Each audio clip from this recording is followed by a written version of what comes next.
দীর্ঘদিন সংস্কার না হওয়ায় রায়পুর শহর থেকে বর্ডার বাজার এবং উত্তর তেমোহনী থেকে মাইলের মাথা পর্যন্ত ২৪ কিলোমিটার সড়ক জুড়ে সৃষ্টি হয়েছে ছোট বড় হাজারো গর্ত।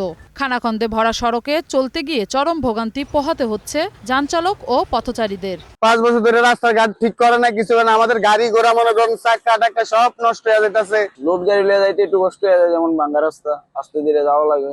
মাল যদি বেশি হয় একটু, তাহলে অনেক সময় পাতি জাতীয় ভেঙে যায়। স্থানীয়রা জানান, বর্ষা মৌসুমে সড়কে জমে থাকে হাঁটু পানি, আর শুষ্ক মৌসুমে পরিণত হয় ধুলোবালির স্বর্গরাজ্যে। রাস্তায় একদিকে কাট দিলে আরেক দিক গাড়ি উল্টে পড়ে, রাস্তা একটা বেতাল অবস্থা। এই রাস্তাটা খুবই জরুরি প্রয়োজন, যে কোনো মুহূর্তে এখানে অনেক অ্যাক্সিডেন্ট হয়। সড়কের 11 কিলোমিটার অংশ সংস্কারের জন্য 5 বার দরপত্র চাওয়া হলেও পাওয়া যায়নি ঠিকাদার, এমনটাই দাবি সড়ক বিভাগের। টেন্ডার হয়েছে, তারপরেও ওটা হয় নাই। শেষ পর্যন্ত আবার পুনরায় টেন্ডার করা হয়েছে, যেটা এখন আমরা মূল্যায়ন চূড়ান্ত পর্যায়ে রয়েছে। গুরুত্বপূর্ণ সড়কটি দ্রুত সংস্কার না হলে জনদুর্ভোগ আরও বাড়ার আশঙ্কা করছেন সংশ্লিষ্টরা। মৌসুমী মো, গ্রিন নিউজ ডেস্ক।